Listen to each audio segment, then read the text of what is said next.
So what we're going to talk about is making the attachments to your chia pet to make this hollow form into some kind of creature or object. If I'm thinking about a bunny, this I'm going to use as the head shape. I'm not going to have this as a body to add head, legs, and a tail to. I'm going to use this as the head form.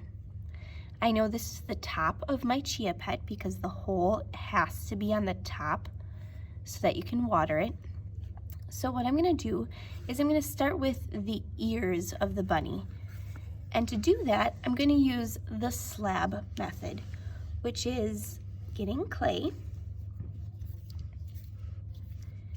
and making a flat surface of clay. So what I'm doing right now is just pressing the clay, and I'm going to do a little bit of a pound to get a flat shape.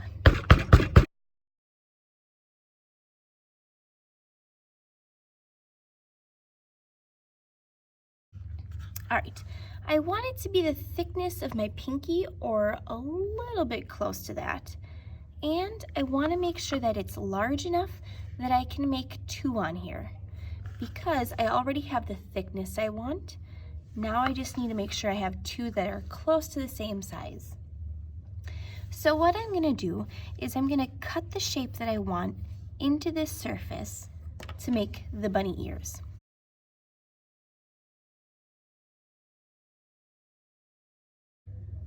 With this shape. So I used a toothpick as a pencil that just kind of carves into the clay. So this would be my first bunny ear. I like the shape, so I'm going to make it a second time, which means I'm just going to set it on the same piece of clay.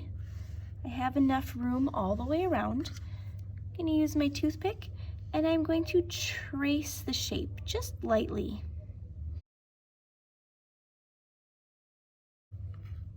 Peel it off.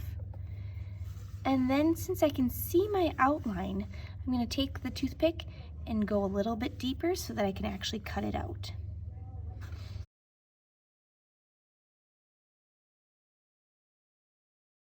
It's better to cut out your clay when the clay is a little bit more firm, like leather hard stage. So to attach these pieces, what I need to do are the 4 S's. Score, slip, stick, and seal. So the first one is I'm going to make sure I want this in the right spot. So where I want my piece of clay to attach, I'm going to make score marks, which are little scratches into the clay. I'm going to do some vertical lines and some horizontal. Same thing with the bottom of this piece of clay. Wherever they attach, you need to make score marks. The next thing is slip, which is a watery clay mixture that becomes a clay glue. It helps bond the two pieces of clay together. So I'm going to take a little bit of that and add it to both pieces. Now the next S is stick. So I'm going to take this piece of clay and stick it on to my base. What I mean by stick is, if you're pressing it hard enough, it should stay on. Don't press too hard though, because we don't want to damage the hollow form that we already started. The last thing that we need to do is seal it into place. So it's stuck, but that's not going to be the only thing that keeps it together. So I'm going to take another tool. You can use any of these flat tools.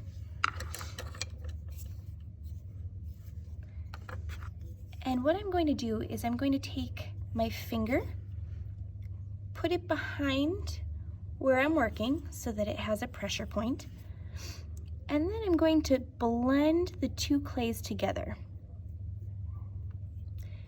This might make a very weak point, so if you want, you can take a little piece of clay and make a small coil, which is like a snake-like form of clay.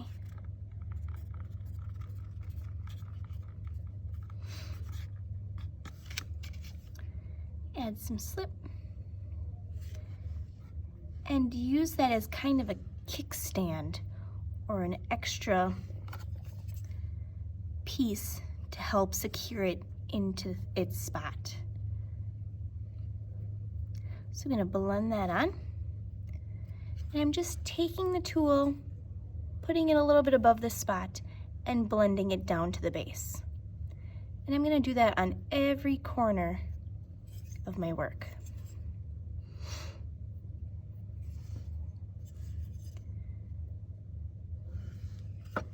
I'm also going to add a little coil here just to make sure I'm giving the base a thick enough spot so that this doesn't fall off.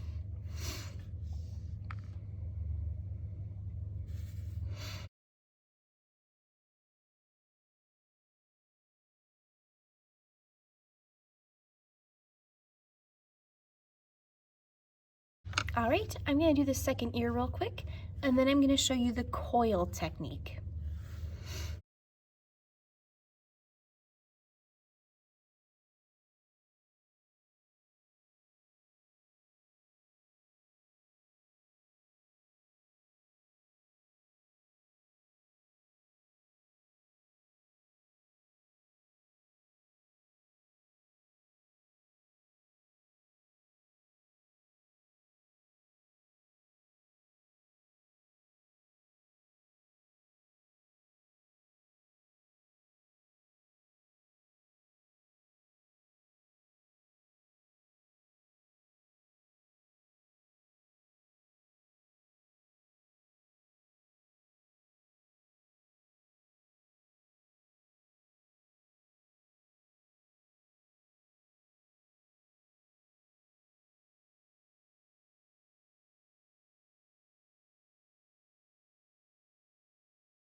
Okay, so when you have any pieces that come off of your clay and they extend quite a bit, it's always good to make a little bit of a coil kickstand or support so that it has a thicker base, which means where it connects, it is thicker here so that it has a little bit of a support system for this long piece. So if you have any tails or ears or wings, feel free to add one of the supports. Coils are very useful and you can get creative with them, but the way to start is by getting a piece of clay, rolling it in your hands, and once it's rolled out in your hands, you can start rolling it on a hard surface. And I'm actually going to use my desk for this.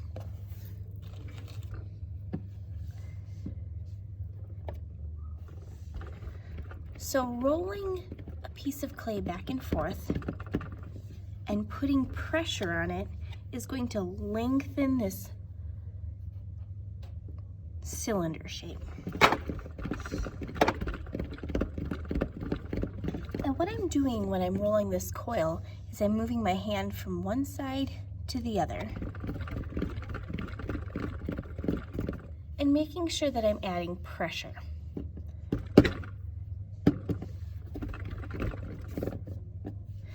Now I need a very skinny coil, so I don't need all of this clay. So I'm going to continue rolling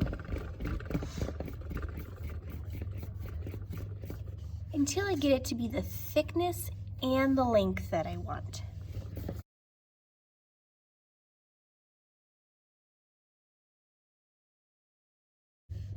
Okay, so this might be too big, but I'm just showing you the coil method.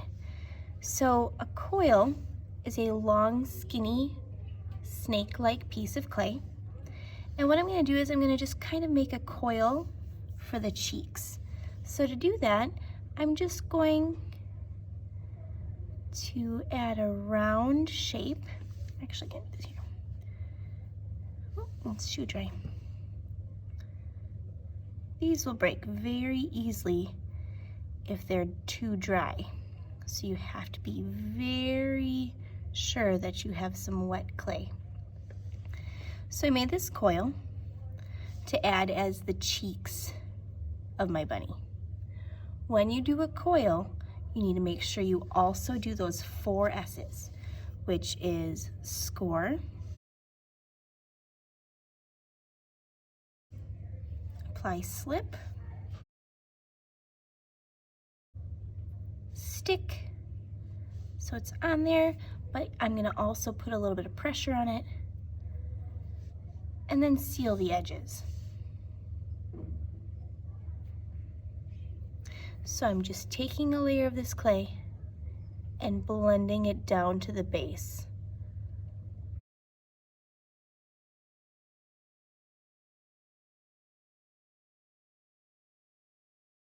For time's sake, I'm going to show you the cleanup methods right now. So as you're doing this kind of work, sometimes your fingernails or tools bump the edges and you get these little dents or scratches. So to fix those things up, you can either use the back of your fingernail and smooth it out, or you can use any variety of tools to kind of move along the surface to blend any of those scratches or dents out so that you have a nice clean surface. When this dries up a little bit more, you can use a loop tool to also clean up any little schnibblies, these pieces of clay that get stuck onto your work. You can see some here. You kind of just carefully press with your loop tool to scoop them off.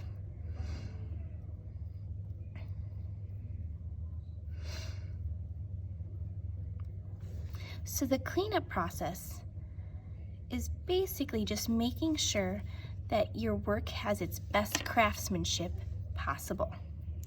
So any little cracks can get smoothed out using either your fingers or your tools. And any edges that you don't like, you can fix. And there you go. That's the cleanup process. After your entire chia pet is cleaned up, you need to make the chia pet grooves, which are the lines that the chia seeds will sit inside of, kind of make a little bit of a home so that they have a place to grow safely. So for my bunny, what I'm going to do is I'm going to add the chia seed marks to the ears. So the thing about that is, if I were to make vertical lines going down my ears and I put this goopy jam-like mixture of chia seeds in it, they would slide down the ear. So I need to make sure when I'm making my chia seed lines, I'm going at a horizontal angle. These should be kind of deep, but not too deep to ruin your work. So the chia seeds are just going to rest in these little grooves and make a home there until they grow to a grassy-like plant.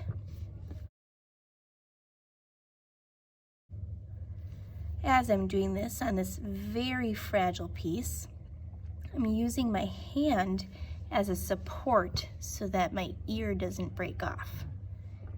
All right, there it is.